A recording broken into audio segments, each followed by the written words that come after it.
So బేసిక్‌గా politics అంటేనే చాలామంది చిరాకు. హ్మ్. ఎందుకు పాలిటిక్స్? పాలిటిక్స్ అంటేనే ఒక చెత్తలాగా చూస్తారు హ్మ్. చాలామంది. హ్మ్. చిన్న వయసులోనే పాలిటిక్స్‌లోకి ఎందుకు రావాలనిపించింది? ఎందుకంటే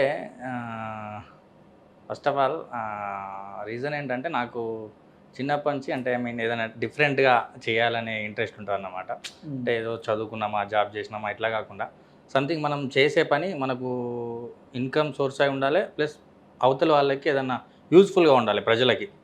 అంటే ఇప్పుడు మన పేరెంట్స్‌గా అంటారు కదా! మనం ఏదో డబ్బు సంపాదించి వాళ్ళకి పెట్టే మెషిన్‌లాగా కాకుండా హ్మ్. మనల్ని కన్నందుకు మనతో వాళ్ళ పేరెంట్స్‌తో పాటు ప్రజలకి సేవ చేయాలనే ఉద్దేశ్యం నాకుందన్న. అయితే యాక్చువల్‌గా నేను సివిల్స్ ప్రిపేర్ అయిదామనే ఇంట్రెస్ట్ ఉండే నాకు యాక్చువల్‌గా. ఓకే. కాకపోతే గ్రాడ్యుయేషన్ అయిన తర్వాత ఢిల్లీకి అట్లా ఎళ్లి సివిల్స్ ప్రిపేర్ అయ్యి ఏదైనా సాధిద్దాం అని చెప్పి అని ఇంట్రెస్ట్ ఉండే. హ్మ్. బట్ లైఫ్ మనం అనుకున్నట్టు ఉండదు కదా ఎప్పుడు. ఎగ్జాక్ట్‌లీ. సంథింగ్ అది న్యూగా ప్లాన్ చేస్తది కదా! హ్మ్. సో, అది వర్కౌట్ కాలే.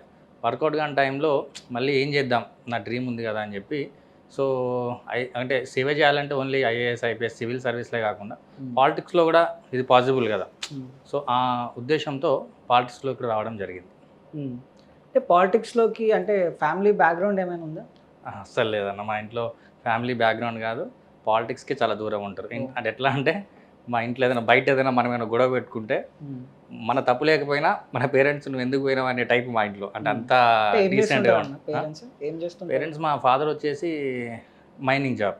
ఓకే. సింగరేణి ఐడియా ఉందా? హ్మ్. సింగరేణిలో సపోర్ట్ మ్యాన్‌గా చేసి రిటైర్డ్ అయ్యాడనమాట. 2, 3 ఓకే. ఇయర్స్ అయితుంది రిటైర్డ్ అయ్యాడు. హ్మ్. హ్మ్. Mummy house wife. హ్మ్. హ్మ్. సో, అట్లా బ్యాక్‌గ్రౌండ్ లేకపోయినా కూడా పాలిటిక్స్‌లోకి రావడం అసలు జరిగింది. బ్యాక్‌గ్రౌండ్ లేదు. హ్మ్. నాకు ఇంట్రెస్ట్‌తోనే వచ్చా. అదే సేవ చేయడానికనే ఇంట్రెస్ట్‌తోనే వచ్చిన. హ్మ్.